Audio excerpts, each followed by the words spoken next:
Thanks for tuning in to another TellyCast. Before this week's show, I wanted to remind you to sign up for our free weekly newsletter, TellyCast Plus. It features interesting TV industry news stories from a different angle and exclusive content, such as Opinion and The Secret Producer, our anonymous TV exec reporting from the front line of TV production. Plus, we're bumping up the goodies with more free downloads of TV industry reports, discounts, and exclusive access to some live TellyCast events we're planning for the months ahead.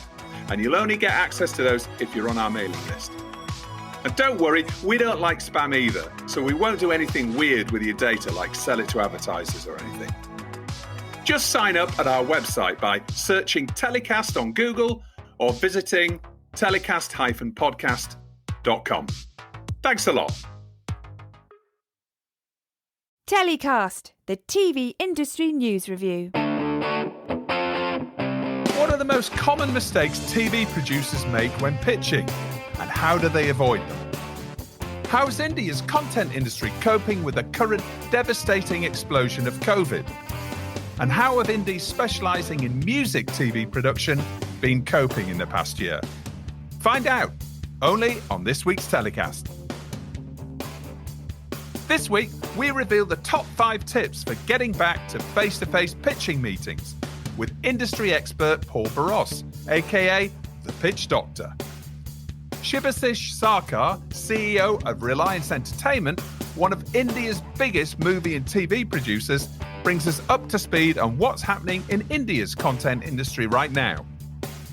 And Jason Hocking, CEO of UK-based CC Labs, one of the leading indies specialising in music TV production, discusses the past, present and future for music on TV. It's all coming up in a packed episode of TellyCast. So my first guest on this week's show is Shibasish Sarkar, CEO of Reliance Entertainment, one of India's leading content producers. Welcome to the show. Thank you, Justin, for giving me this opportunity, and thank you for not only allowing me to speak about the content scenarios, but also for your interest about India. And I hope that we will be able to give you a picture which will be interesting from this part of the world. It's a fascinating market, obviously huge market, hugely expanding, growing. It obviously has its own very, very strong and famous Bollywood industry, as well as lots of other offshoots, I believe Tollywood and lots of different areas. And we can maybe talk a little bit about that in a little while. Before we do that, there's a terrible explosion of COVID in India right now, and our hearts are going out to everybody in the country who's suffering. How are things where you are? So, Justin, I am based out of Mumbai. As it looks that Maharashtra or the Mumbai, where we were virtually under some kind of a lockdown for last 45 days. This is one of the states where it started early, but because we went into a lockdown and quite a level of control and effective steps from the local government, it seemed the situation in Bombay is slowly but steadily improving. But in terms of the overall country, I think we have not seen something like in our lifetime. It is much more aggressive and much more worse off situation than last year. We are clocking almost like as a country more than 400,000 cases every day. And this is now going on steadily for almost a week, 10 days. And and there are situations of, death, and there are situations of medical infrastructure not being able to cope up to the level of requirement. It's a little scary time, but I think while the leadership has been caught a little off guard in terms of this second wave and at the ferocity which happened, but probably in last 15-20 days time, both in terms of medical infrastructure, in terms of preparedness, everyone is trying. So we are just hoping that and definitely there are a lot of support which is also coming in from other parts of the world, and we are hoping that maybe in another 30 to 45 days time, we should be able to have a control on the second wave. Yeah, well, I hope so, and I think it's something that, speaking from the UK, we've seen in the EU has been a bit slower in terms of being able to roll out its vaccination program, and we've seen terrible situation in India right now and in obviously South America, but it really underlines the fact that this is a global problem, and actually, it's very much our problem. Yep. It's not yours. We're not looking over at other countries and saying, "Oh, that's your problem." It's everybody's problem. Until we get this under control everywhere, then it's everybody's problem. So hopefully that the right sort of support can get over to India and save as many lives as possible. But obviously, we realise it's a pretty dire situation right now. Yeah, we are also hoping so, and I think one situation which is definitely, it's a large country, right? And it's a highly densely populated country, a country with 1.3 billion population. So yeah, the challenges are more, but I think from that point of view, the normal people would have expected a little more preparedness from the political leadership. Now that has not happened, but I think as a country, we are also a very resilient country, and we are also the people will navigate the situation. That willpower is there. And now the doctors and the support staffs and the medical warriors, COVID warriors, have been all working round the clock. And as you correctly said, I think the key is that how to get the vaccination done, which we are seeing that there is a huge gap in terms of demand and supply.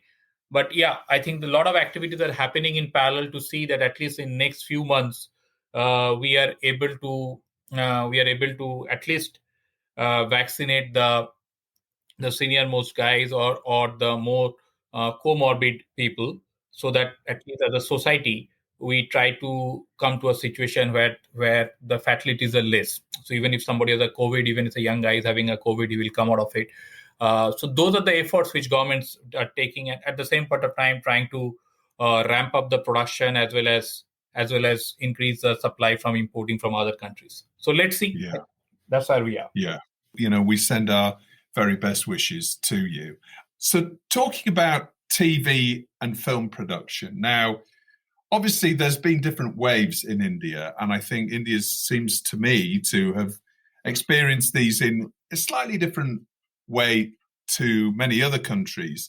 And I know that TV and film production has sort of started and then stopped and then started again. I mean, it must have been a roller coaster ride for you as one of India's biggest content producers to keep the train on the tracks, if you like, and keep production moving.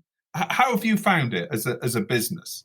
You were correct, Justin. I think last year when the first time the COVID, the lockdown and everything started in the last March, and then for next 90, 120 days, everything was virtually locked down. And we were allowed somewhere in the month of last July to restart the production, and that's only in the television, not even in the film, not even for making content for the streaming platform, but only for the general entertainment channels or pay TV platforms. The shootings were allowed. As usual, like many other producers, we started production in last July, August. We did shows, even subsequently we did some contents for even for streaming platform for Z and etc. Which it was quite scary, but teams lived up to those requirements. There were a lot of restrictions and limitations which were put onto the flow. In terms of safe distancing, in terms of pre-planning, how you reduce your crew size, how you can do the mapping beforehand so that you get the best scene out without multiple retakes, and in terms of providing the health facility, doctors, ambulances at the shooting areas, and in terms of also testing people, that at least you need to test people at least twice a week. So lot of protocols came, but production houses across the country, including us, we didn't wait it. I mean, we didn't wait for the base situation to come. We started production as soon as the production was allowed, with all those limitations. That was sometime last July, August. Sometime in October, November, the film started shooting across the country. Also, Justin, it's an interesting. I mean, as you mentioned earlier, it's an interesting country. Somewhere like almost like a mini Europe, because we make films in close to 25 odd languages, right? So film started production also in different pockets in different point of time. If some states shooting is allowed, maybe the regional film of that market started shooting first, and then probably the national languages, Hindi, if they can find a location, if the storytelling can happen in that area, they started going to different other states and started shooting. So we thought, as a industry, we thought that okay, now the better days are there, and shooting in all formats were happening all the way great till Jan or even Feb. Uh, Even the exhibition sectors, the cinemas were allowed to open with initially lower restrictions of 50% capacity and etc. But even the film started releasing, and we were all happy, assuming that the situation is back in control. Uh, and now, in the month of March of this year, 2021, again everything went for a lockdown and everything went for a shutdown. And Maharashtra, which is, or Mumbai, as people says, Bollywood, which is the hub of the film and entertainment industry for the Hindi films in the country, we came to like a crashing halt.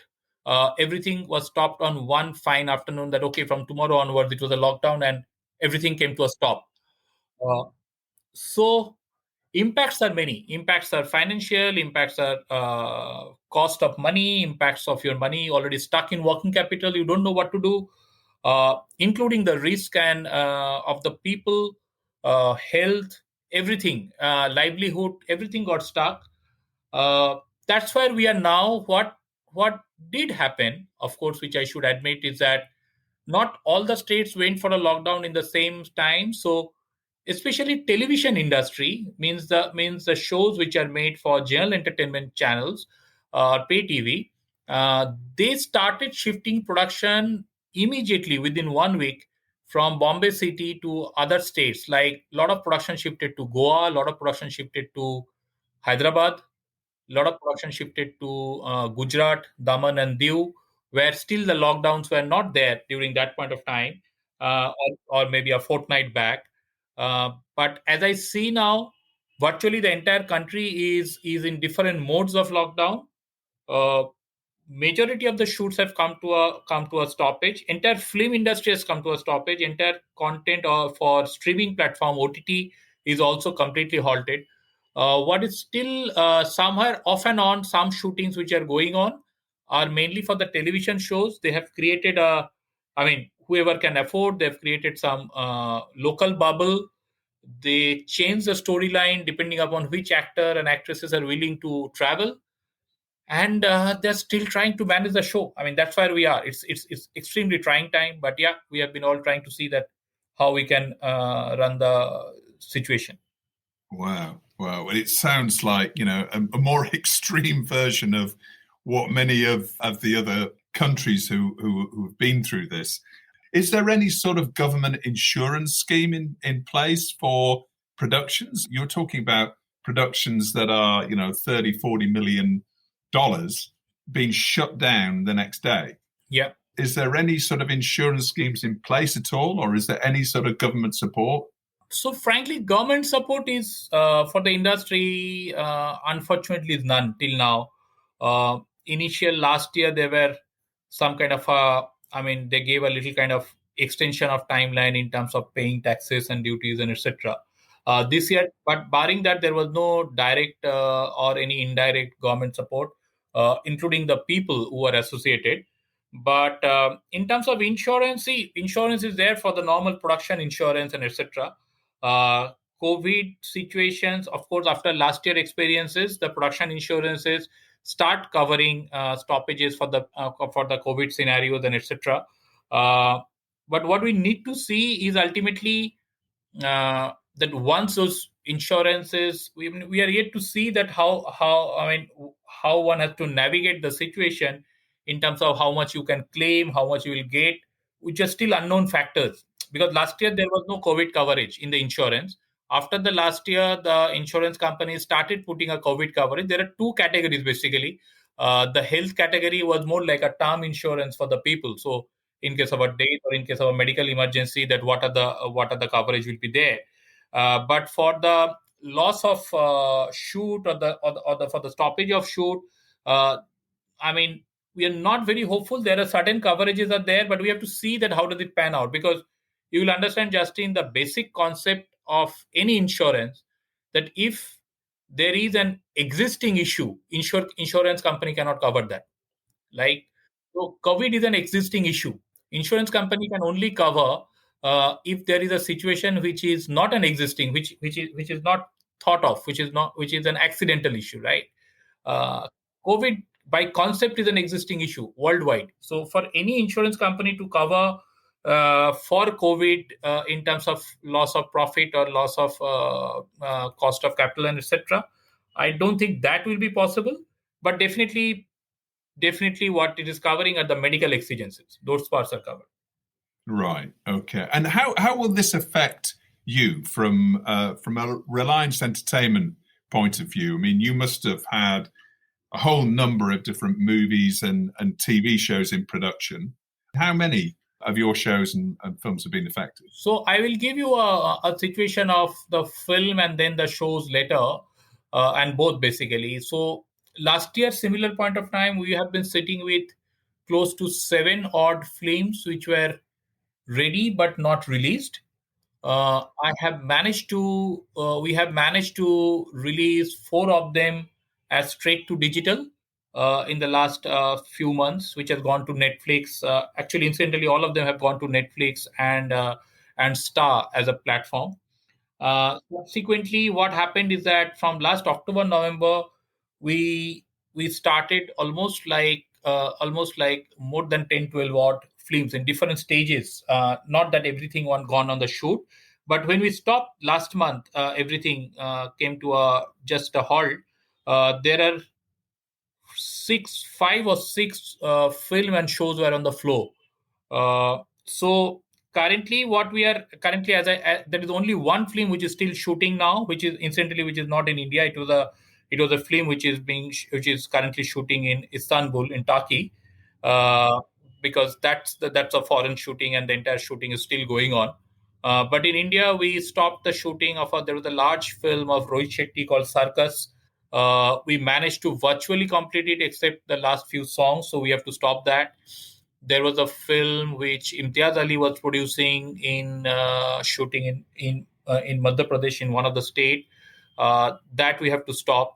There's a film which Vikas Behel was shooting with Mr. Amitabh Bachchan as the main lead called Goodbye. That came to a stop. That was shooting in Bombay. There was a show which Vikram Motwani, the guy who did Secret Game, his show with Amazon. It's a big budget show called Stardust. That came to a stop. And then Imtiaz's show with Sony Live. So yeah, we are in the midst of situation where 7, 8 shows and films all came to a stop. Uh, but honestly, Justin, my first, and this is not even going to the TV, and this I'm talking of the content for streaming platform and content for film. But the first priority in the television, so let me complete the TV also. In the television also, there were 3 or 4 dailies which were running. Barring one, all of them have stopped. One is still managing to shoot and they're still shooting in Punjab. But barring that one, all of them have stopped. But frankly, Justin, in our thought process and in our even internal management thought process, the first priority is life. Yes, it is a huge business loss and challenge, and probably we could have maneuvered or we could have started doing something by taking the show to somewhere else. It's not that we will not be looking at, but probably at least for next 1 month, 45 days, we just want to see that things come back to a little level of normalcy. It is too scary to take some 200, 400 people on a floor and as much precautions as you can take. This time the variant is extremely fast and aggressive, so it's not worth taking a chance. There are cases where even in our in the company, or even with our producers or line producers, people have already lost life. So as a CEO of the company, I don't think I want to take a chance right now to see that whether shooting can be started or not. We just have to wait for a couple of months to see where does the normalcy boils down to, and see whether this scare comes down to. So yes, there are substantial financial losses and hits, but we have to live with it. We don't have a choice. Yeah, no, absolutely. And cash flow is obviously something that must be massively affected. And a lot of your content goes to exhibition, and obviously the movie, a lot of movie theatres are closed now as well. How do you see this affecting the movies and the shows that when you start production again, when it's safe to do so? Will it change the distribution method of those projects when you finish them? I mean, could it be a case where you actually decide to place a project with Netflix, for example, or one of the many other streaming services in India, as opposed to going to exhibition? Or is it something that you're committed to it going to a movie cinema screen? No, so you are absolutely correct, Justin. So what is happening, and that has started even from last year. As I was mentioning, that 4 of my films have already gone into release, into digital and satellite. All those films were all slated for an exhibition release, or all for a cinema release. But see, you have to also make your plan, because if you have a portfolio of a film, you have to take some calls. Some films you have to probably allow to release on a platform where you are, as a producer or as a maker, you are happy that, okay, even if it comes in the platform, it's a more a high content film than a spectacle. So probably people will enjoy it equally on a smaller platform, even if it comes. And maybe some of the film which are like a tentpole film or a high budget or spectacle film, which you'll still like. I mean, that's what is happening for us. I'm holding almost 2 of my biggest blockbusters, which are in terms of like, which are supposed to be biggest blockbusters, and not that they have released, but 2 big budget films I'm holding from last year. One is Suryavanshi and one is 83. And I think in some manner the whole country's exhibition sector is equally hoping along with us that let a normal situation happens and let this film come to the exhibition, because these are the kind of film which will get the audiences back in the theater. So just to give a comparison, each of those film, each of Suryavanshi and 83. So Suryavanshi is basically the cop franchise of Rohit Shetty. This is the 4th film in that franchise. So definitely there is a lot of expectations, and 3 leading star of the country, which is Akshay Kumar, Ajay Devgan, and Ranveer Singh. They are playing together in this particular film, which has probably after 90s, we have not seen the 3 leading star coming into one particular film and playing a role. So definitely there is a huge expectation from the fans for this particular film, and it's tough time. I'm almost holding it for now last 14 months. It was supposed to be released last March 24, 2020, and now it is already, we are in May. And I don't see a visibility anytime before August that at least the market will come back to some normalcy. Similar situation is for 83, which is again a $35 million film, and That's the Kapil Dev story, isn't it? that's a Kapil Dev story. That's the story of the India's win of 83 World Cup, entirely shot in UK, and it's a lovely film. It's such a heartwarming film. It's an underdog story. It's an inspiration story. The year when 83, when nobody counted India could have gone and even win any match, probably even in the league, India, how the team have gone and went on to win the World Cup. So that film also we have made in 3D. So it is quite a situation that we are holding it till now. Again, same situation, supposed to be released last April, so almost now 15-16 months. So to come back to your original question, it puts a lot of stress in terms of cash flow, managing cash flow, because entire thing, your capital is completely blocked.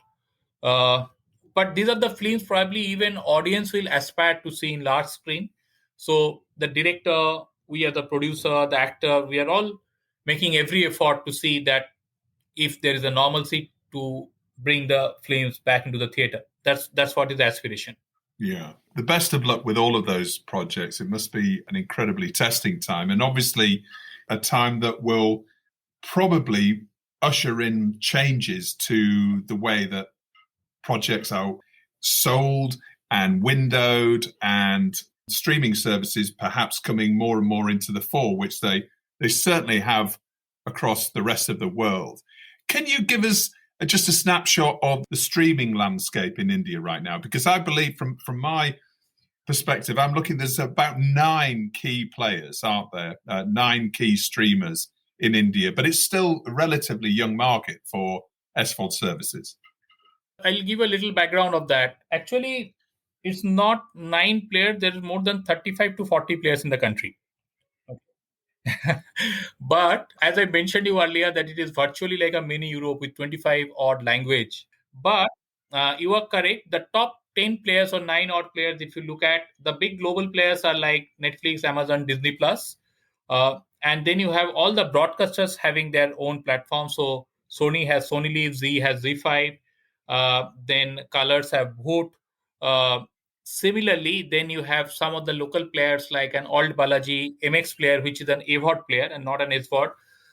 So yeah, there are, I mean, if you want to mention that what are the top 9-10 players, these are the top 9-10 players. But what happens is that in every language or every regional market, there will be 1 or 2 strong local players who are probably churning out better content than these global players or the national players.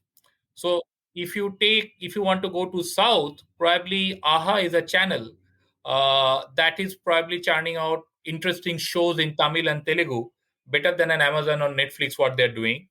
If you go to Bengal, there is a channel called Hoichoi. So it's extremely interesting. You are correct. It's a young market. Just to give you an example, you can probably correlate that 3 years back or 4 years back, Reliance actually used to have a relationship with Netflix almost now last 15-20 years, because I used to sell films even in their video format. When Netflix used to be like a physical video company, rental company, I used to sell films even in those days, in 2004, 2005, in those days. So when Netflix came to India, or they started taking Indian content, Indian films for their streaming platform, probably a big film of 4 years back will go for probably $1 million. A huge film will go to a couple of $1 million. Otherwise, the prices used to be few $100,000 plus or minus. Today, a big film for any streaming platform, for a Disney Plus, and these numbers I'm saying for post theatrical, so 8 weeks after theatrical. But today, if there is a big film, the kind of film which I'm talking of, say this Surya Banshi or 83. So in a year, at least we'll have 4 or 5 big films like that. One should expect anything between, anything between a $15 million to $17 million as a number, right? So in the 4 years, those numbers have increased by 7-8 times, or it has shown a growth of probably 600-700%. The reason is that it has not only grown like just because the numbers have grown, but we are seeing a substantial growth in terms of the subscriber base. We are seeing a country. I mean, there are some statistics which I can give you, which you will understand that in this country we have 650 million people who are less than 30 years of age. We have close to 790 million odd internet user, and our data cost is close to 9 cent. So it's a virtually free data cost. So if this is a combination, you can't go wrong. The digital growth in this happening in this country over last 4-5 years is growing almost like 25 to 30% CAGR year on year, right? That's extraordinary. So for a movie that you're actually selling to streaming services, you're potentially able to sell that movie or that content to a Netflix or an Amazon for around 10 times what you could sell it for 4 years ago. Yeah, And presumably your production costs haven't increased by 10 times, right?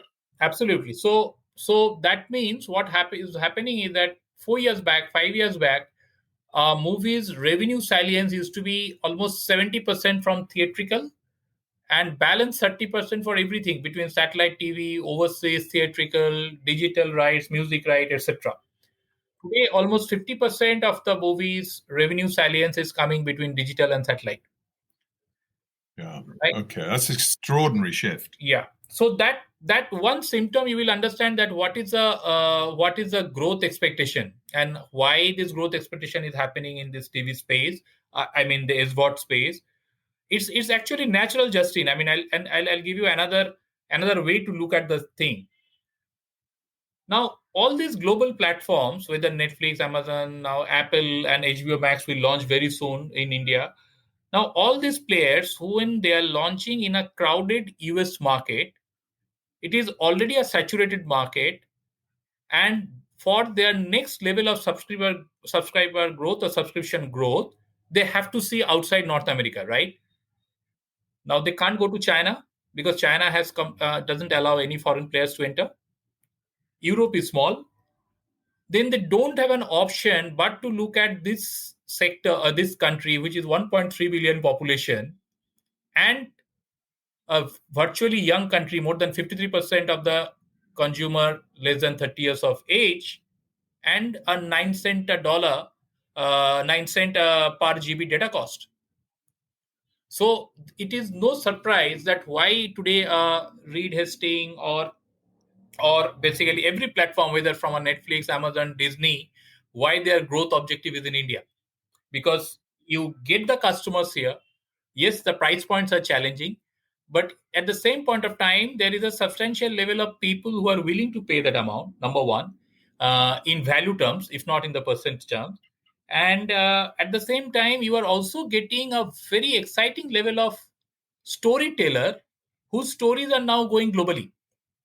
Like Sacred Games, our first Indian show, or Netflix's first Indian show in India, which was our show, we get the analysis from Netflix that more than two-thirds, more than, I mean, I think close to 70% of the viewers are outside India for that show. Right. Okay. And this is not just Indian diaspora. This is a real crossover piece of content. Yeah. So that's the beauty. So there is no surprise at why this particular sector, which is digital and OTT growth in the television space, is just growing. It's like you are showing 30%, 35% CAGR year after year. Yeah. Well, I can understand now where you can sit on quite a few movies and a pause in production, really, because the explosion in the industry the last few years sounds incredible. Now, you also recently announced plans for a special purpose acquisition company called International Media Acquisition Corporation. Can you tell us a bit about that? Yeah. So IMAC or that International Media Acquisition Corp, that was more that journey is more my individual journey. So after spending almost 28 years in the industry, I thought that it is probably an opportunity or it's probably a time for me to take an entrepreneurial role. And myself, along with some of my media fraternity people, we all came together and we are planning to raise close to $200 million through a SPAC IPO in US. As we speak now, our S1 or our prospectus is already have got a SEC clearance. Is already live, and if everything goes well, probably in next 4 weeks time, I should be in the market to do the road shows. finger crossed. But the objective of this pack is also very clear. We are very focused in our objective that we want to look at India market and we want to look at media entertainment opportunities. So once the capital is raised, the objective will be to look at interesting assets or interesting organizations in the space of media and entertainment sector, and try to see how that can be acquired for ultimately developing or creating the biggest media entertainment conglomerate out of India. Now, that's aspiration. You know that every stage there is a journey, and every stage there will be hiccups. Every stage there will be challenges. We got a very exciting board. I have people like David Tagioff, the senior partner of CA. I have people like David. Actually, he's now the CEO of his company, Library Pictures, which has been funded by Legendary. Then I have Greg Silverman, who was the last Warner Brother president, and during his time, he has launched all the Batman series and the Hangover series. He is again his own company, Stampede Venture, is a very exciting company. So Greg is one of the director. David is one of the director. Paul Pelosi Jr., a businessman, comes from the private equity finance background. He has spent time in Bank of America, spent time in his early days in different other financial institutions. He's also a lawyer. Incidentally, he's also Nancy Pelosi's son. He's a board member. So Deepak Nair, who made the Bend It Like Beckham and associated with Slumdog Millionaire, a lot of films. He has done more than 70, 80 films in the Hollywood, and some of my other colleagues from India. So yeah, it's an interesting mix of board. We are hoping that maybe in a month's time we should be in a position to see where does it go. And you're looking to acquire target companies in North America, Europe, Asia. So can you tell me about, you said that the business is focused in India, but actually the target businesses you're looking to acquire may actually be from outside India. How does that work? Yeah. So actually in a SPAC, it's quite a democratic or flexible product. You can acquire organizations or businesses across globe, and you can acquire agnostic to the industry. So while you need to tell your focus that what you are focusing on in your prospectus, that you want to go to media entertainment, you want to look at certain sectors or certain geographies like media. I mean, whether it is India or whether it is North America or Europe. Frankly, Justin, I'm looking at 4 categories of businesses in my first journey. So I'm looking at opportunities in content companies, streaming platform, exhibition chains, and gaming companies. Now, I may not get all these opportunities. Most likely, I will not get all these opportunities in one geography, especially like gaming. There will be opportunities. I mean, opportunities are probably more in North America and Europe or any other sector, right? So while there can be an aspired objective, that when I mean aspired, the reason is because if you have spent 25, 30 years of your career in one geography, your knowledge of that geography probably tend to be better than even if you have worked in Hollywood or other places. So while you will always find that some opportunities are there ready-made in terms of the things in India, but the SPAC or the IMAC from that point of view is absolutely open to the thought process that if they're getting interesting opportunities in any part of the globe, that's what the board will look at. Yeah. So presumably there are a lot of target companies that you're seeing out there. You mentioned content companies. So they could be production groups, distribution groups that, may have been having a bit of a tough time, right? If you're a drama producer, you talked about the issues you've been having, over the last year, a lot of content groups have really suffered because of they bet heavy in drama and haven't obviously been able to produce for a good few months. So perhaps some of those content groups may be on your radar as a acquisition target. Yeah. I mean, see, that's what I think that helps. That if you come from an operating background and you are in that industry for last 20, 30 years, you exactly know the fundamentals of the businesses or the particular groups, whether it's a content or exhibition or streaming, and you don't necessarily need to take a call based on last couple of years or last 1 or 2 years situation, because currently everything is not a normal situation. You need to take your call based on the long-term fundamentals and based on the brand and the management team which comes along with it. So that's what the thought process. Okay, well, we'll be watching that with interest to see how things develop, and best of luck with all your plans in that area. Now, one last question for you before we talk about your story of the week and your hero of the week and who or what you're going to be telling to get in the bin. But India, as I mentioned, hugely expanding market, really exciting place to be from a content industry perspective. But for businesses outside India, how can they partner? How can they make money from the Indian market? Because I think that's been a challenge that many TV producers, particularly TV producers, have struggled with, really. In an expanding market right now, India as a country, everybody wants to do a deal with India. The UK wants to do trade deals with India. The EU wants to do trade deals with India. How do you think things will develop? If I'm a UK producer or a distribution business, how can I partner more effectively with an Indian business to make more money? So yeah, I think the point what you are raising, Justin, is a valid point. The country is very diverse, and the country has its own complications. Uh, unlike a developed or a Western economy, it's the regulations are still there are still, it is not everything like a black and white. There are issues when you look at how does a foreign company come and earn money and can prosper. Now, 15 years back, 20 years back, when I shifted from my FMCG background to media.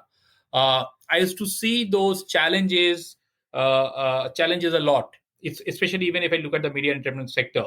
But if you from that point to now, there has been substantial move has happened from a positive point of view. If you look at the television platforms, or if you look at the general entertainment channels, all the global players are here. So you have, like Fox, which has been acquired by Disney. You have Viacom. You have Sony. You have Warner Brothers, Universal. They're doing distribution, but they can start production. Nothing stops them. You have Lionsgate, who have launched. And if I look at the SVOD guys, all the big guys have launched their platform. What we have not seen over the years are probably production companies or the global production companies. We have seen global film companies. We have seen a Fox, we have seen a Disney, we have seen Viacom. These players come and produce, or Sony, they have been producing films regularly. We have not seen a lot of television production companies or lot of streaming content, producers of the streaming content, but the global players setting up their shops and doing. I believe the starting point, what one should do, is that one should have tie-ups with the local players. To give you a background, like today, as Reliance, we have an existing relationship. We are producing content together with Endeavor. We are producing content together with Peter Safran, the company. We are producing content together with Propagate, again a known television production company out of US. Not so many of the UK companies, but how do we work? Let me also tell you how do we work. Because if I'm an Indian producer, and if there is a successful US or UK company, what will be the common point or the common areas through which both sides can find a value with each other? Because unless you find a value with each other, you definitely don't need a participation, right? Uh, we find those values in the stories. We find those values that when, like, to give you an example, we are doing subjects with Peter Safran for last 18 months. We have been not last, I think more than that, last 24 months. He is curating 3 horror subjects out of India, and curating those subjects, developing those subjects for creating shows, horror shows, right?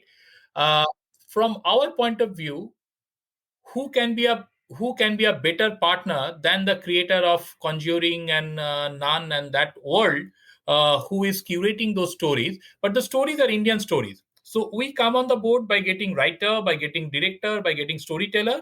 They come on the board by saying, okay, I'm the guru of this area, of this genre. So I will curate, I will identify, and I will script doctor those subjects, and then jointly we go and pitch to the platforms for greenlighting those subjects, right? Similarly, was journey with Endeavor. So yes, foreign production companies, they should look at India market, because there are, forget the opportunity of India from a consumer point of view. There is so many rich storyteller that you can definitely cultivate and work with these storytellers and take their stories globally. And Indian storytellers and Indian producer, if they get a global reach, they will also prosper. So it's a very win-win situation. But to start off with, I find that it is always better that if a global or a foreign player first start some kind of a relationship with a local player, because local challenges in terms of production, getting execution, permission, those are all challenges which a local player is already equipped with, right? Yeah. So just to summarize that discussion, my suggestion will be always that let a global player join hands with an Indian established producer with a proper credibility and produce content, because both sides will come with their strengths. The global player will come with their strength in terms of their global reach, their curating, their storytelling, and how to take a story globally, and their expertise in particular genre. The Indian storytellers will come from the knowledge of their local nuances, the execution capabilities, as well as bringing the basic elements of the story correct based on the local expectations of the consumer. And once, if a relationship continues up to a certain time, after that the global players will automatically pick up that what are the basic requirements or the strengths, and then they can work independently. You are absolutely correct. We have not seen very lot of global television producers, though we have seen the production of the global players in the films and other sectors, as I mentioned. It sounds a fascinating and exciting time in the Indian content industry, and I'm sure there's going to be lots of those sort of partnerships that we're going to see over the next few years. So the best of luck, and I'm sure Reliance will be a part of many of those. Thank you so much. Now it's time of the show for my guests to nominate their story of the week. Shibasish, what's your story of the week? I think the biggest story of this week, when in the current media and entertainment space, is that for the first time we are seeing an Indian film is planning for a multi-platform release or simultaneous release on a day and date on the same date. The film Radhe, which is a big budget, highly awaited film of Salman Khan, who is one of the biggest star in the country, has planned to release in theaters, in TVOD, as well as on the HVOD on the same date. So on 13th of May, we are seeing the film getting released across globally in theaters as well as in the digital. So it's something like what Warner has been doing from the last 1 year, getting a simultaneous release on HBO Max as well as the theater. For the first time in last 100 years of history of Indian films, we are probably seeing a large film coming out of that journey or that kind of aspiration, and we are all waiting to see how does it pan out.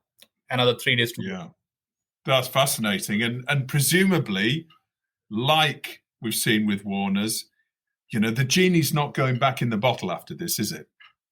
Yeah, I mean, you never know. I mean, we have to see that. You are correct. Probably we will see that even when the exhibition sector opens up, we have to see those windowing definitely are going for a change. But are they going to be there at all or not there at all? Is the period is going to be reduced, not reduced? That will all evolve. But definitely that earlier windowings of 8 weeks, 12 weeks, I mean, those are not going to be there. And now it's time in the show for my guests to nominate their hero of the week and who or what they're telling to get in the bin. Shibasish, who's your hero of the week? So honestly, Justin, the way what we are going through in the country, the I have not one hero, but heroes of the week are basically all the doctors, medical fraternities, and the people from our industry or outside our industry who are trying and doing every bit to save human lives. So whether there are doctors, whether people from even from our industry, lot of actors, lot of talents have contributed, opening up their working either physically as well as contributing financially. But all their efforts are going towards saving human life in this pandemic. So there are no bigger heroes than these real life heroes as on date. Yeah, absolutely. Puts things into context, doesn't it? And who or what are you telling to get in the bin? Tough call to say. Again, not necessarily naming one particular individual, but fact is that there is a huge amount of angst in the country against largely the political leadership, largely some institutions like election commissions who have done last 2 months. They have been conducting elections when the whole country was going through this pandemic, and some of the administrators who probably the people would have expected are better prepared. So I will like to put them into the bin, and we'll hope that a better day will come soon. Well, we're all keeping our fingers crossed for that, Shibasish, and really appreciate you spending so much of your valuable time with us on TellyCast today. It's been fascinating to talk about your business and hear about India. And as you say, it's almost like a European continent as opposed to just one country. And that's really how we should think about the territory, isn't it? Thank you. Thank you so much, Justin, for giving me that opportunity. And thank you for hearing me for so long. Thank you. Not at all. And take care for you, your family, and everybody in your business through this pandemic. Thank you. Same to you, Justin. Thanks. COVID levels are starting to die down in many parts of the world, not all, of course, but many. And we're starting to see some TV industry events proudly declaring that they're going to be in-person events, or at least hybrid events, as opposed to being yet another Zoom fest. So to help us prepare for those all-important in-person meetings, I'm delighted to welcome Paul Borross, also known as the Pitch Doctor, to the show. How are you doing, Paul?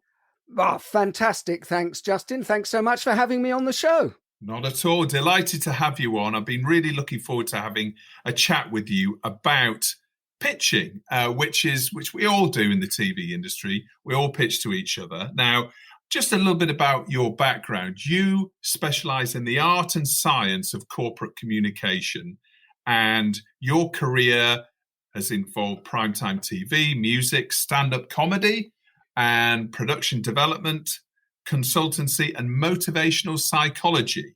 And you work with the BBC, Google, and MTV, training their execs in communication, presentation, and pitching. So the ideal person to help us get match fit and prepare for those coming together again in person and pitching to each other, which is going to be fantastic. How have you felt the last year has gone from a pitching perspective? Because obviously we've all been doing it on Zoom. I mean, what's been your experience of in the TV industry or execs in any industry pitching to each other? Well, I think people have found it incredibly frustrating. I think there was a level of excitement at the start and going, oh, look, we can not have to travel to meetings. And then it very quickly tailed off as people realized that you don't really connect. I mean, it's not like going into the office or going to Soho House and having lunch or drinks and looking in somebody's eye. By the way, it's better than nothing. But still, it's about connection. We're in a connection business. People like to sort of get a sense of you and feel who you are. And Zoom can only take you so far. I think it's better than nothing for sure. But I think all of us are desperate to get back in front of real people and actually get a sense of who they are. And it's easier to laugh with somebody and connect with somebody in person. And it's trust, isn't it? I mean, I think, boiling it down to the reason for having those face-to-face meetings, in-person meetings, is that you're often in TV, you're often talking about, A, a lot of money, exchanging hands, whether it's a commission or a sale. But also it's trust that transaction is going to actually happen. Whereas if we're just doing it, remotely, those bonds of trust aren't formed as well, are they? No, I completely agree. And it's one of the things that I think is hard to do over something like Zoom, is to get that feeling of trust. You have to understand that everything in the world is built on trust. You trust that somebody will deliver the program they've said they're going to deliver, or whatever they're going to deliver. You trust that they are a good person. You trust that they are decent. And some of that will happen on an unconscious level. As a psychologist, I can tell you that actually what we're doing is we're sensing what people are like. And we're also, if we're in a room with somebody, we can see how other people react to that person, and we'll get a sense of them. Whereas over Zoom or the telephone, it's much harder to get a sense of, do we trust that person? Yeah. Do we feel that it's right? Because so much, as you so clearly put it, so much of what any business, but especially the television business, is about that level of trust with somebody. And it's so much easier to get it when you've actually met a person in person. If only for that half an hour pitch meeting, but it's the handshake, it's the eye connection, isn't it? It's the eye contact. It's, I trust this person to hand over the money when the invoice goes over and the transaction's going through. In terms of the pros and cons, then, I mean, we're talking about the cons there a little bit. I mean, some of the feedback we've been getting is that a lot of more senior executives have been more present or more easily accessible during the lockdown through Zoom. Mm-hmm. Many of the execs that we're talking about used to travel all over the globe. So, getting hold of them was always a bit of a nightmare. So that's obviously been a benefit. What about the other pros and cons of presenting via video calls that you've seen? The pros are, I think, as you said, that you can get to people easier at the moment because everybody is on the same level, because everybody has one camera and one microphone and is, in one Zoom window. So you can get to them. I mean, cons-wise, it's, are you really making a proper connection with these people? Are you really, do they really feel that you have worked with them? I mean, if you've been into their office and you've interacted with them, or you've met them at MIP or at NATP or the Edinburgh Television Festival, you do feel that you've connected on a different level, a much higher level. You can properly look in someone's eye and do it. And one of the things I've found is that I've had to teach executives how to work the camera because they're not used to it. Now because as well as working behind screen, I've been on screen. So I know how to look into a camera and hold that camera's gaze. But a lot of people who are executives aren't used to doing that necessarily. So you find them,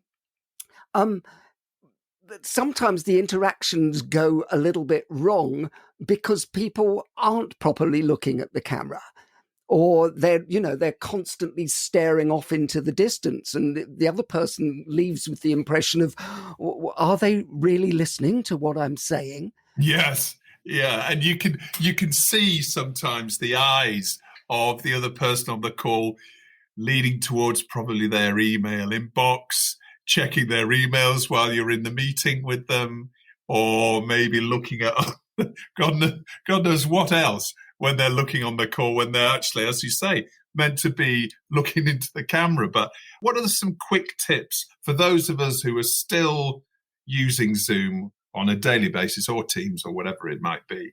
It is, the first thing, like I just mentioned, is that actually make eye contact with the camera. look straight as if you're looking through to the back of the lens, and you will seem more trustworthy. Also, silly things like sort out your background. If you have, an untidy background, which I have seen plenty of times, the attention is drawn to that. You really do need to think about those kind of things. And also how you are framed. What always amazes me is some TV people don't actually know how to frame themselves in the picture. So suddenly there's a huge gap between the top of their head and the top of the screen, or they're stuck in the bottom right-hand corner. And of course, that diminishes the way they connect to the people that they're looking at. I mean, I think we've all had it in the last year when you think, somebody's slouching and all I can see them is in the corner of the screen. Can you imagine if Hugh Edwards went on the news and you just saw his little head in one corner of your screen? I mean, how seriously would you take that newscast? Not very seriously at all, I wouldn't think. So it is about, actually, especially if you're in television, really, wear a shirt, look, sort out your background, and get yourself in the center of frame in the right way. Yeah, and when it comes to the little box where you can see yourself, right? I mean, that's something that can be really off-putting, can't it? When you're actually looking at your own monitor and you're looking at yourself, actually, when you should be looking at the other person. It's very easy to do, isn't it? And it's off-putting. And actually, if you're doing hours and hours of Zoom calls when you're looking at yourself, it can be pretty exhausting. So presumably, a good tip would also be to not look at yourself, or at least sort of minimize that window, right? Well, yeah. I mean, I frequently either turn it off, depending on what system I'm on, either turn it off, or you can just use a piece of paper to cover up, so you don't actually, once you know that where your parameters are and you're on screen, just cover it up. Because actually that's one of the things that leads to Zoom fatigue, as it's now called in psychology, is that you're watching yourself so avidly and you're thinking, my hair shouldn't look like that. Oh gosh, have I got crow's feet now? All those kind of things. And what that does psychologically is it takes you away from the moment. Really, when we are in a real life meeting, when we are doing well in that meeting and we're connecting with somebody, we are completely connected with that person. We're not thinking about, does my bum look big in this? We're not thinking about, have I got, a hair out of place or something. We are just connected to the person in front of us. And really, that's when we're at our best, is when we're purely thinking about the other person and listening to the other person on that level. And that's really, we want to avoid all the distractions that something like Zoom can do. So either turn the picture off or cover it up, and then just get on with it and treat the camera as if you are in front of another person, and just connect with that person, even though it's an inanimate object. Think of all the best TV presenters you know. What are they doing? They know that they're working to a camera, but on some level, they're imagining that it's somebody they like to speak to. That's somebody so that's where the psychology comes in, is attitude, really. The attitude of like, I'm looking at the camera and I'm looking at it in the sense of, I like you. I want to connect with you, because that will come across to somebody. And I know it sounds a little bit hippy dippy and, everything, but as human beings, we are reading faces constantly. And remember on Zoom how big that person's face is. So you will have to know that people are actually reading you at all times. And let's be honest, we never sit this close to a person in the real world, do we? To be able to see every line on their face, and when they frown, does that mean they don't like my pitch? Does that mean they don't like my... We don't see it. So you have to train yourself even more to have a face that is set to I'm interested and I'm connected, rather than resting bitch face. Maybe the Post-it note to cover up your own image or your own monitor, your own little screen. That's a good piece of practical advice there for people to avoid that Zoom fatigue. Coming back to what you were saying, you're absolutely right. When you're pitching to somebody in real life, when you can see your pitch is starting to land, you see the other person's eyes and you can start the connection, you can see that starting to build. You get an adrenaline rush, don't you? You think that, this person's really reacting to me well. And, my key points are landing really well. And there's nothing like it. There's nothing like being able to having a pitch and a pitch going well and walking out that pitch thinking it's in the bag. Now, whether or not it actually is, you might find out 2-3 weeks later after MIP or whatever market it is. But there's no substitute, is there, for that? Just those physical tics and physical triggers that you pick up on with the other person. Yeah, you're quite right, Justin. It's a symbiotic process. You're doing a dance when you're doing a pitch, really, and it's so much easier in person to do that dance. It's also, as you said, you get, I would call it a dopamine hit of this is going well, this is landing well. And you can see the reaction, and it's a back and forth between two people. And I think what we're missing is that sort of ability to go back and forth, because it's a little bit artificial when you're working to a camera, and all the senses aren't working. And it sounds silly to say, but people sense whether it's going well. And, it could smell, touch, taste. There's an interesting one, especially for, some of your listeners overseas. Sometimes, that touch, you mentioned the shaking hands, you can tell a lot.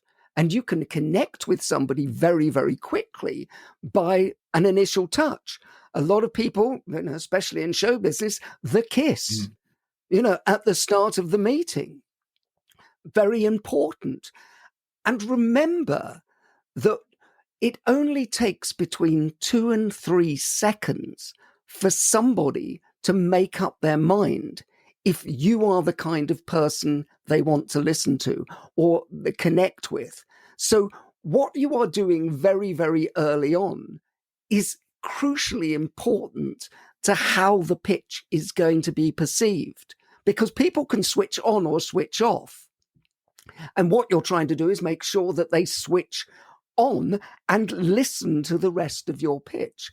And I'm always telling people when I train companies all over the world, in pitching and presentations, I'm always telling people that your attitude dictates your altitude, i.e., your attitude shows how high you will go, and your initial attitude and instant rapport with people is crucial. That ability to, be the person.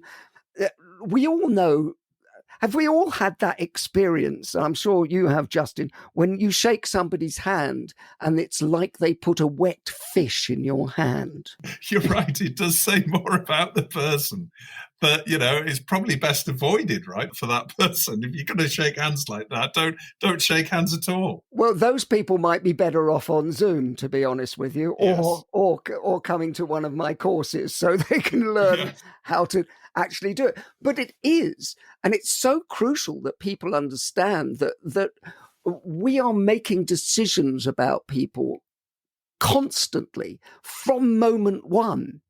And that could just be the handshake. Get the handshake wrong and people will recoil and go, oh, that's not my kind of person, whether consciously or unconsciously. So you have to understand. I think one of the things I think people need to understand is that how quickly people will say yes or no unconsciously in their minds. So I'm constantly on about making sure you get everything right at the start to at least leave the door open for people to go, well, they seem like a decent kind of person. I'll listen a bit more rather than, do you know what? After that clammy handshake, I don't think I could do business with this person. Well, at least the clammy handshake brigade might be spared that in the first few markets, because I guess it's going to be elbow bumping, isn't it? And in the first instance, and maybe even mask wearing as well. But that's another thing. What are the most common mistakes that people make when pitching? I mean, you've talked about the handshake. What about other aspects of the pitch that can really set things off on the wrong foot? Well, I mean, having been at sort of 30 MIPs and MIPComs over the years, I think I've seen every mistake there is close up. But one of the things is that the people don't do their homework. I have seen people walk into meetings, you know, in the bunker at MIP or at NAPI or Edinburgh, and go, as their opening gambit, could you tell me a little bit about you and your company? And you can see the person just go, you haven't even bothered to look up what I do, what the company does, you know. And so that's awful for me. I think one of the other things that I always is going with the right belief system, with the right attitude. I always say that I walk into every room, whether that's, you know, a room with 10,000 people or one person in it, with the attitude of everybody I'm going to meet is lovely. Because the alternative to that is to go, I bet they're going to be difficult. And as soon as you register that in your mind, what happens is that they can start to read that you think they're going to be difficult. And then it becomes that sort of symbiotic process where they start to not like you. And it is, I literally do walk into every room going, everybody is lovely. And I was doing a television conference in Germany once, and I said this on stage, and I went, so my attitude is that everybody's lovely. And a German man put up his hand and he went, this is not true.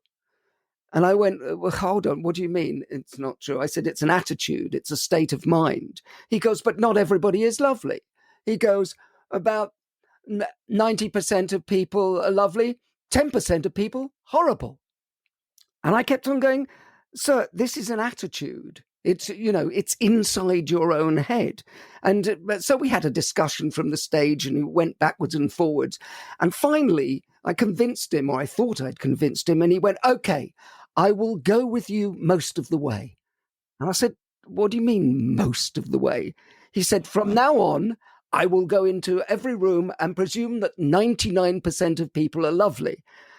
And I put my head in my hands and I said, that means that if you walk into a room filled with 100 people. Are you the 1%, you're going to be thinking, right? A part of your brain is going to be going, where's the bastard? Yes, exactly. Yeah, that's fascinating. So it's about state of mind. It's about confidence, isn't it, as well? And it's about looking for the positives when you're meeting somebody. Yeah, and what do people buy, actually? People buy people. They buy confidence. You just used the word confidence, Justin. They are buying confidence. We all want to do it. The best salespeople in the world, as far as I'm concerned, are the best relationship experts. So if you've got the confidence to build the relationship rather than just sell your product, that's where success lies. Success lies is in, understanding that, and I don't mean like necessarily a relationship over, 10 years. You can have a good relationship with somebody built on 5 minutes because you get on, you connect, you maybe laugh together, you maybe, have a joke.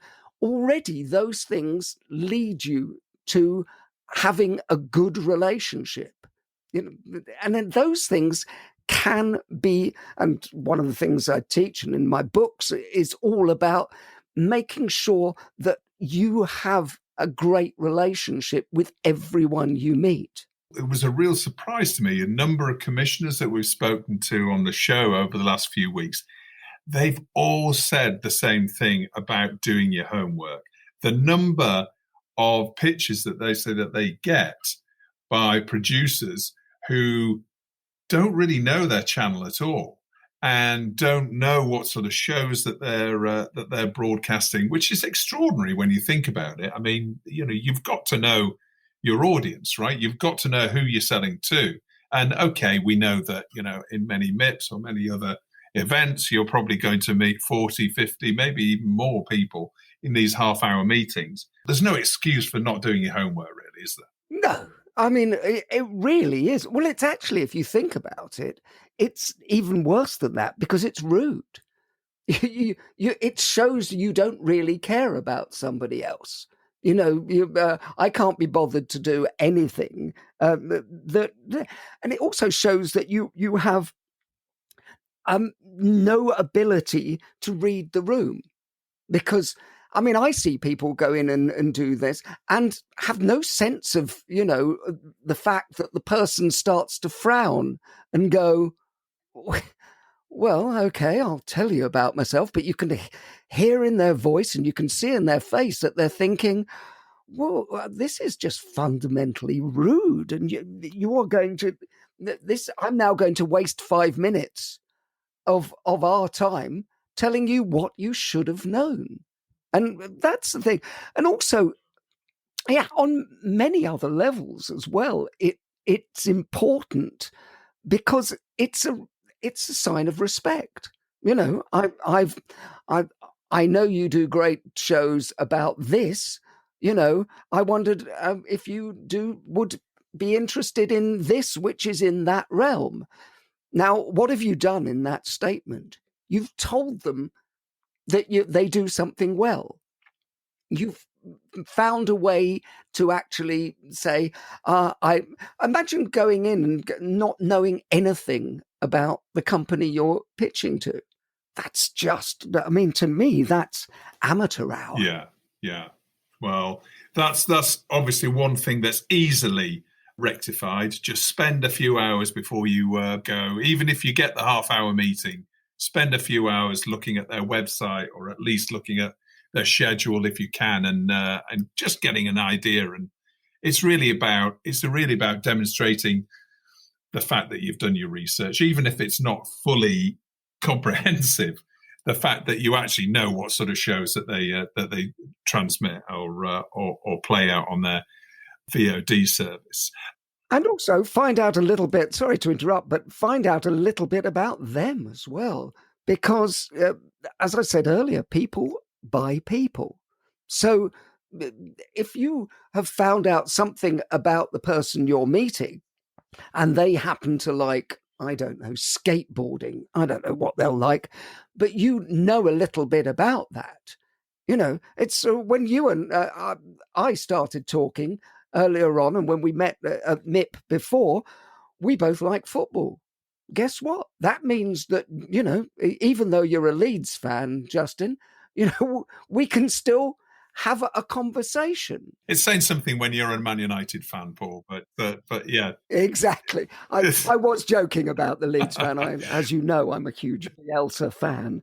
How about some top tips, for those TV industry execs chomping at the bit to get back to those valuable in-person meetings?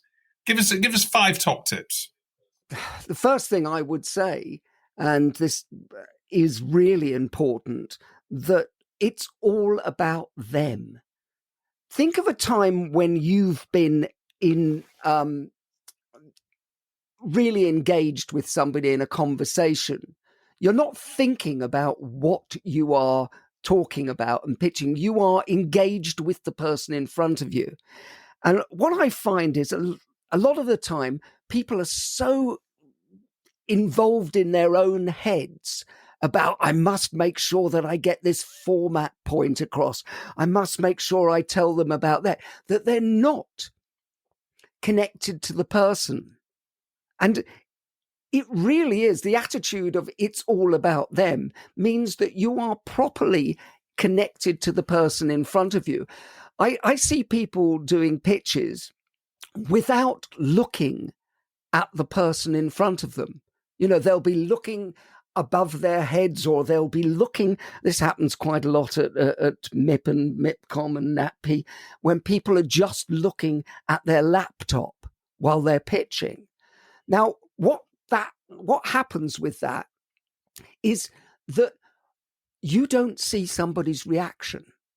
You don't see how they are reacting. So you could say something about your program or your distribution, or you could say something, and the other person may frown. And if you miss that frown, you miss the opportunity to counter what they are thinking and go, well, actually, no, it doesn't have to be a shiny floor show. We could do a different kind of show with everything. You have to be looking at the person in front of you so you can gauge their reactions, because that's the information lies there. Don't just go, I've learnt my pitch backwards and I know every format point and I know what I'm selling and everything. No, this is a process, and you've got to be able to play with the people.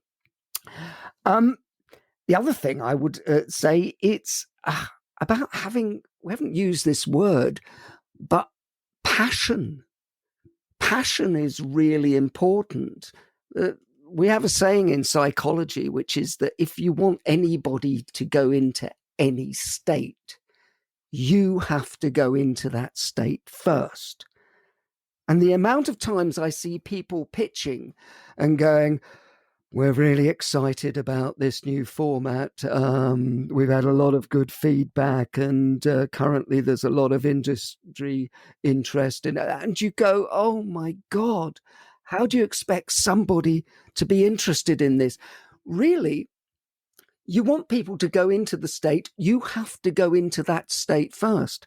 So if you want people to be enthusiastic, guess what?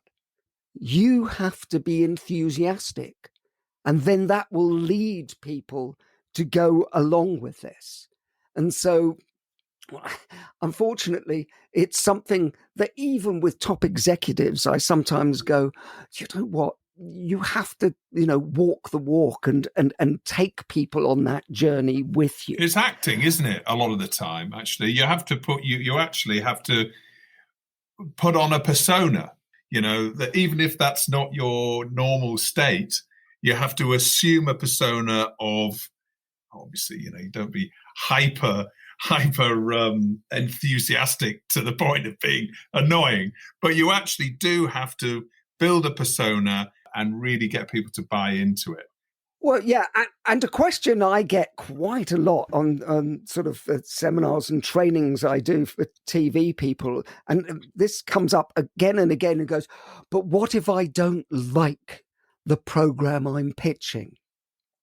And say you don't like it personally, and by the way, I get it that you can't like everything you're doing, but you can find something about it that you like, or you can find an idea. Say, I was pitching Antiques Roadshow and it wasn't my kind of show. I would go, my mother loves this show and all her friends are absolutely, you can't ring them up when it's on because they're so passionate about doing it. So what I'm doing is borrowing passion from my mother or from somebody else. My sister loves it. You can say this show isn't actually what I would watch or anything else. But the amount of people I get coming up to me and saying, wow, I love it. I never miss an episode. See? So I'm now being passionate, but it's borrowed passion, if that makes sense. Yeah, absolutely. It's building proof points, isn't it? Great point, Justin. Building proof points. Yeah. Clarity is another thing that I would say that people need to do. Sometimes people get to a pitch. Funnily enough, I've just been sort of hosting a pitch competition and doing pitch training for the West Indies online. And one of the things I have to always say to people is clarity. The amount of times that pitches just go on, and you see whoever's the recipient of the pitch thinking, what's it about? Where's it aimed at? What's the audience? What kind of time slot are they thinking about? And so I always say that one of the best ways to do it is think of it like a newspaper article. Have a headline. What's it about? Where do you see it going? What's the audience? All those things. So people go, yeah, I've got it. Some people just ramble on and go, yeah, it's a show which is a bit about this and a bit about that. No, what they need and what drives people crazy is when they don't have clarity on it. And so think about the other person. Put yourself in the person you're pitching to shoes. What do they need to know? And then put that up the agenda. It's this, it's this, it's this. And now let me broaden out and tell you more. In the same way that, it's a headline in a paper and then it's a first paragraph that grabs you. Then you can explain more. The fourth thing is listening. I think I've touched on it a little bit, but people are mostly on broadcast rather than on receive when they're pitching. And pitching is about listening, and in psychology we call it listening off the top, whereby you're looking at people and listening to what their body language tells you, what their face structure tells you. So it kind of goes back to it's all about them, but it's more about listening. What messages should I be receiving from this? By the way, if you've got more than one pitch, sometimes you need to know that first pitch isn't landing. So you need to move on. But you're only going to do that if you're properly listening to people and getting the signals, which is why we're looking forward to being back in the room with people where it's easier to feel when somebody slightly shifts their physical state and in some kind of signal that they've had enough. And finally, what I would say is all our behavior is communication.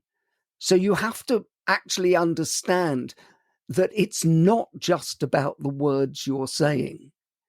You've got to bring everything else into it. You've got to bring your body language into it. People are buying the full package, and you can say, I told them everything they needed to know. But say you did it in a hectoring way, or you didn't look at them, or a simple thing would be, you didn't smile, you didn't connect. I mean, there used to be an old Danish comedian called Victor Borge, who said a smile is the shortest distance between two people. And in terms of pitching, if you can smile or laugh with somebody, you have already connected to them on a very basic level. So remember that every bit of your behavior is important. And I see too many people just thinking, I got the pitch right. All the words were in the right order. It's not just about that. It's all your behavior and how that comes across. Paul, that's fantastic. That was really fascinating. Some great tips there for producers or distributors or anybody pitching to anybody else at the forthcoming in-person markets that we're all looking so much forward to. So thank you again, Paul. Great to have you on the show. And we'll put a link to your Humorology podcast and also your website and on the episode description there, so people can check out more about the Pitch Doctor and everything else you do. Thanks, Justin. It's been a great pleasure. My next guest on this week's show is Managing Director of one of the TV industry's leading indie producers, focused on the music industry and working within the music space. Welcome to the show, Jason Hocking from CC Labs. Hi, Jason. How are you? Hey, Justin. I'm very good, thank you. Nice to be with you. Well, it's great to have you on the show. And CC Labs. Now, tell us about CC Labs, because music and TV has obviously been, a real staple right from back to MTV times and the music video and everything that changed however many years ago that was, whatever was it, 30 years ago or something like that. Obviously, the whole music industry has gone through massive change, massive digital change, not unlike the TV industry is doing right now. I know CC Labs has been established for quite some time. Tell us about the history and the background of your business. Yeah, absolutely. Well, thank you very much, Justin. We are, as a company, 21 years old this year. So it was our 21st anniversary. And I think that was probably when you and I first met, around 2000. And we were producing music events and branded content for the likes of Guinness and BT back then. And that started CC Lab on a sort of early career path of being one of the first branded content companies, I guess long before that was even a category. I mean, the sort of the industry is full of branded content companies now, but 20 years ago it wasn't really a genre. But because we were creating those sort of branded music events together with yourself, and Channel 4 had a fantastic kind of schedule of music and entertainment on the channel, and they were happy to kind of partner with brands. And so we just kind of fell into this fantastic sort of niche of producing lots and lots of live festivals and music programs, partnering with Channel 4 and brands. And that kind of just started us out on, music has always been our passion, and that's what we've produced primarily for that 21 years. We don't really produce that much branded content anymore. A lot of our output, or most of our output, is broadcast commissions these days. Right. And we actually talked about branded content a few weeks ago on the show. It was a very popular episode. So maybe we'll talk about that in a second. But the funding has changed from your perspective in terms of your business. So it's more about commissions. So where are commissions coming from, first of all, for you? Who are the main broadcasters in the UK that are commissioning music content? Yeah, so one of our biggest clients at the moment, Justin, is Sky Arts. Sky Arts, as you know, went free to air last year, which was fantastic because it meant that it was available to everyone. They have a great range of kind of music and arts content on the channel, and we're fortunate enough to produce a lot of content with them each year. Channel 4, as I previously mentioned, used to be a big client of ours, but they just don't tend to have as much music content on the channel these days. I think music went through a change, I guess, in the appetite of broadcasters, because unless you had, great big artists or, big kind of popular stories around artists, it didn't tend to rate that strongly. And so it tended to get shuffled down the schedule a bit, I guess, and end up in some late night slots. But Sky Arts have absolutely supported it in a way that the industry, has really embraced as well. And the range of content on Sky Arts now across all of the kind of musical genres, from classical to opera, to rock and pop, is really kind of outstanding. And you find that the industry, the artists themselves really kind of go towards Sky Arts as a great channel to kind of tell their stories with. We're currently working with Noel Gallagher on a project called Out of the Now, where Noel will perform at the Duke of York's Theatre a series of tracks from his musical career, and at the same time tell a kind of autobiographical story of some kind of key moments in his life. And that's a great example, I think, of the type of artist and collaboration that you can do at someone like Sky Arts. But we also do a lot with the BBC. I mean, the BBC, obviously, with the range of channels it's got, as a huge kind of platform for lots of different musical audiences. And we work there with everyone from Radio 1, which produces lots and lots of visual content, both on iPlayer, and a lot of it does transfer across onto the main channels if you have the right artist, that has the right sort of audience demographic for that channel. And then last year we were fortunate enough to work with the MOBO Awards after they'd been off air, I guess, for a few years, but to come back in 2020 when it was such a important year to kind of celebrate Black culture. And again, interestingly with that, it was broadcast both on BBC One and also on YouTube on the same day. It premiered on YouTube, interestingly, and then was on BBC One later that night. But fantastic for the audience because, a lot of that MOBO's audience for the type of music and culture that MOBO celebrates lives in that kind of digital YouTube space. And so, but the combined effect of the BBC One audience and the YouTube audience meant that as a program, it had one of the biggest audiences it had ever reached. So yeah, really interesting. And I think it's a really fascinating and interesting time for music commissioning and music programs at the moment. It feels much more kind of fertile.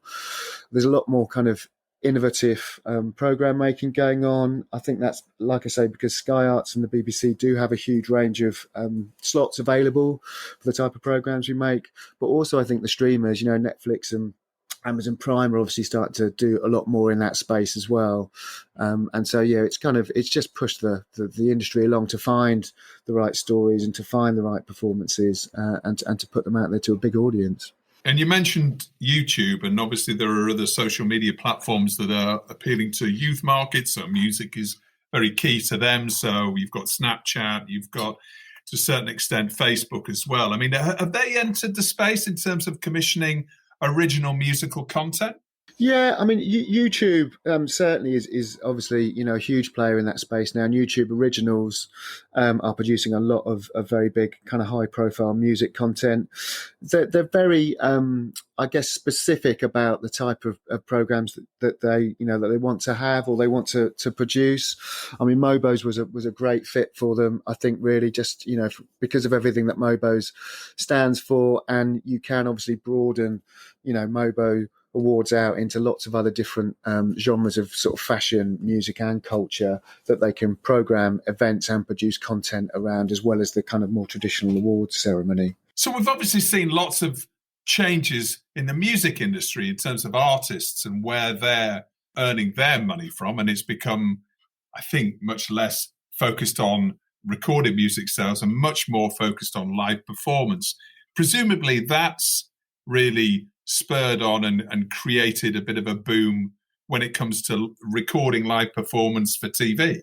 Yeah, absolutely. I mean, the industry as a whole has obviously gone through huge changes pre-pandemic, and you've obviously seen the big music streaming platforms, completely dominate in terms of where artists, primarily earn their revenue from. The live performance, industry became a much more important part of every artist's kind of potential to earn income, I guess. And part of that was obviously us filming, involved us filming lots of live performances.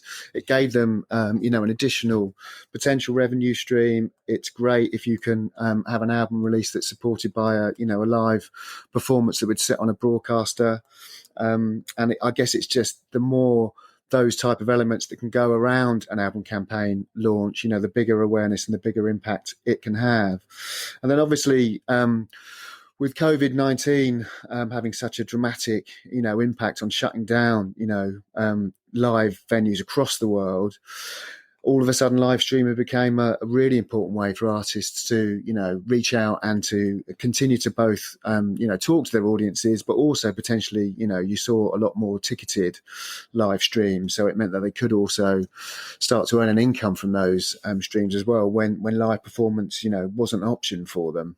And now that's obviously something you're going to see continuing as the live industry starts to, come back again, and live performances, as they will from the 21st of June, will start to, take place. But I think the live streaming industry is still, here to stay. It provides, an interesting way, I guess, for artists to reach out to geographically dispersed audiences from one, performance space. And that is always going to be an interesting proposition for them.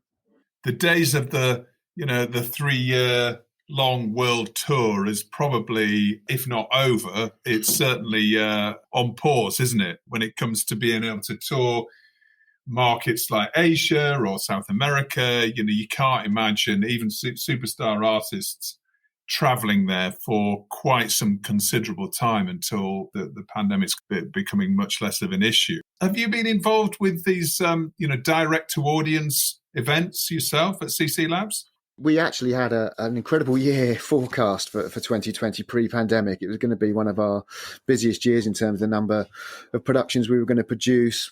We previously, in 2019, produced the first ever live outdoor music event in Saudi Arabia, and there was scheduled to be another series of those happening in 2020. So obviously, as soon as lockdown 1 happened, literally every single live event, was cancelled almost overnight.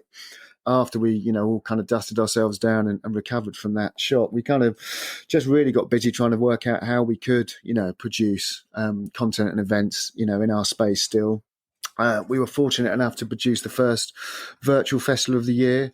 That was with the Isle of Wight Festival. So there was still obviously ways that you could engage, an audience. And that was actually for Sky Art. So that was still for a broadcast partner, but we also produced quite a few live streams that were, I guess, direct to fan. We work with a fantastic program and platform called Apprentice Nation, which uses music and celebrity to kind of create awareness and provide opportunities to young, quite often underprivileged, 18 to sort of 25-year-olds, and just it's an educational online platform to help them kind of learn new skills and to kind of upskill themselves and get themselves ready for a career. And that pre-pandemic, we were producing events in cities like London and Manchester, but because of the pandemic, we turned it into a completely virtual platform. It actually gave Apprentice Nation the opportunity to talk to a much bigger, geographically dispersed audience. And so, I think despite it being really difficult time, the pandemic, for many people, it did provide some fantastic opportunities, particularly in this kind of live music streaming space. Well, we'll put a link on the episode description to Apprentice Nation so everyone can go and take a look at that. How about the future then, Jason? I mean, live music and music TV in the future. What do you see the lasting impact that COVID might have on what you do and how you produce content and how consumers are consuming music TV content going forward? Well, I mean, everyone's very excited, I think, to be on the verge of live events and live music starting to happen again. And I think we're still, unsure about how it's going to play out once all the restrictions are lifted. I know that the music artists themselves are absolutely desperate to kind of get back on the stages and to perform again. It's something that they are absolutely passionate about, obviously, and it's kind of it's such an important part of what they do in addition to just the recorded music that they produce. And so it is a really exciting time. I think that we are about to kind of open everything up again. We're actually just producing a series of programs around grassroots music venues that have been really adversely affected, obviously, by everything that's happened, and many of them are on the verge of closure. And so we've been working together with the Music Venue Trust and lots of the kind of recorded music industry to kind of put big artists in these small venues and try and shine a light on them, because they are such an important part of the culture of this country, and some of the sort of statistics around it are quite worrying. Grassroots music venues only receive 1% of the total funding available for music in the UK pre-pandemic, whereas opera and classical music received something like 86%. 35% of grassroots music venues closed in the last decade, and over 550 of them remain under immediate threat of closure still now. So, considering the UK music industry contributes billions to the UK economy, we really do need to protect and save our grassroots music venues. And this is a series we feel really privileged to be able to produce that really does shine a light on that and brings big musicians like Paul Weller and David Gray and Frank Turner into these smaller venues that were such an important part of their sort of early career and remain an important part of just kind of community and culture across the UK. I think it is a really, really pivotal time for the live music industry. It will, of course, recover. I think it will take some time, but filming, live music performances will be very important part of that, as well as just audiences getting back into these venues and standing shoulder to shoulder and listening to and experiencing the music they love. I, for one, can't wait for that. That production you're working on, when can we expect to see that on screens? The first one goes out on Sky Arts on the 20th of May. The second episode's on the 27th of May, and the final one's on the 3rd of June. 9 p.m. I think all the episodes go out. So, yeah, check it out. All right, I will. And again, we'll put a link in the episode description to find a way to watching those shows. Sounds like a brilliant project to be involved in. Yes, we've loved making it. Now it's time for Story of the Week, where Jason highlights the key TV industry story that's caught his eye in the past 7 days. Jason, what's your Story of the Week? Thanks, Justin. Well, I think for my Story of the Week, something I found particularly inspiring was Global Citizens Vax Live, the concert to reunite the world. It aired globally on Saturday night on major broadcasters around the globe and also on YouTube. We were discussing earlier a little bit about how YouTube Originals is in the kind of live music space now, and this is a great example of it.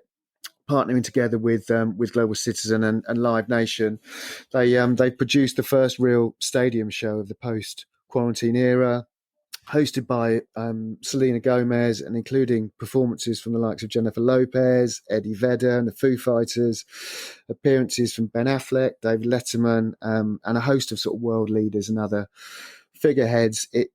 I think it's just a great example of a project that, in the same vein as Live Aid and other similar events since, is using the power of music and celebrity to create, real authentic change in the world for important, moments in history. And this is obviously one of those moments. I think I read that it's raised $302 million in donations so far, and it's mobilised more than 26 million COVID-19 vaccine doses for the world's most vulnerable.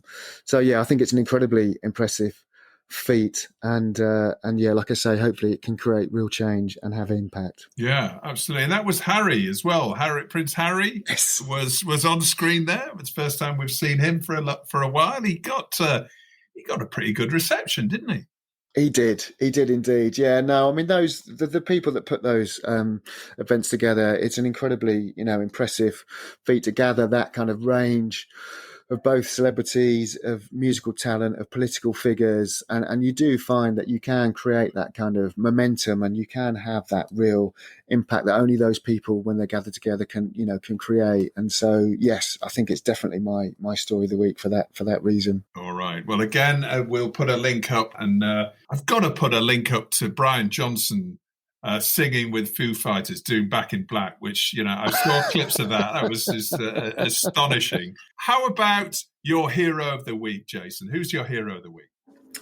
Well, I think following on from what I was saying about the Music Venue Trust and the grassroots music venues that have been under threat, my hero of the week is Mark David, who is the founding person of the Music Venue Trust, and I'd like to join together with people like Steve Lamack in calling for Mark to be honoured for his work in helping save independent grassroots music venues across the UK from closure during the pandemic. Mark's behind the successful Save Our Venues campaign, which so far has raised over 1.2 million for the 556 venues that were at risk of closure. So yeah, Mark David is my hero of the week. All right. And I think what we should do is encourage people to actually go out as soon as they feel safe, obviously. 21st of June, yes, all the venues, subject to being made safe, are available to open and have live music events again. Let's all get down the front and enjoy ourselves and support these music venues, which, as you say, are so key to the creative fabric of the UK. Absolutely, Justin. Thank you, Jason. Who or what are you telling to get in the bin this week? Well, get in the bin is Education Secretary Gavin Williamson, I'm afraid. I was reading this week that the government wants to impose a catastrophic 50% funding cut to arts subjects at higher education level in England, which is just an absolute crime, really. It's an attack on the future of arts in the UK and the creative potential of the next generation. You know, the creative industry is such an important part of the UK economy, and moves like this are just undermining that. So, yes, I'm afraid this week, Gavin Williamson is in the bin. He's in the bin, yeah. Very short-sighted by the sound of it.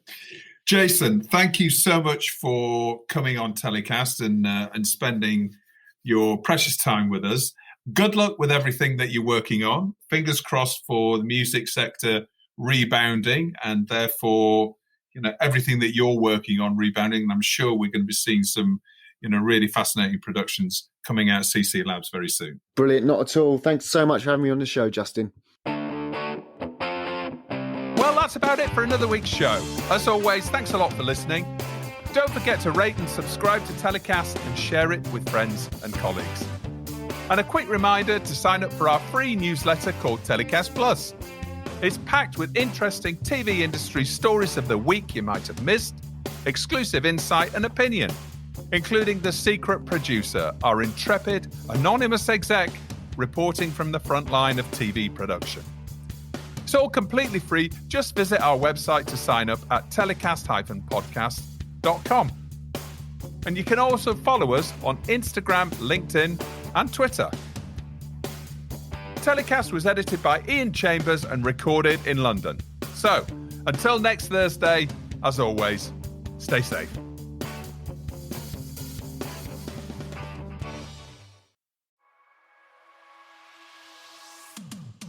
Thanks for listening to another TellyCast. A quick reminder to sign up for our free weekly newsletter, TellyCast Plus. It features interesting TV news stories from a different angle and exclusive content, such as Opinion and The Secret Producer, our anonymous TV exec reporting from the front line of TV production. Plus, we're bumping up the goodies with more free downloads of TV industry reports, discounts, and exclusive access to some live TellyCast events we're planning for the months ahead. And you'll only get access to those if you're on our mailing list. And don't worry, we don't like spam either, so we won't do anything weird with your data like sell it on to advertisers or anything. Just sign up at our website by searching TellyCast on Google or visiting telecast-podcast.com. Thanks a lot.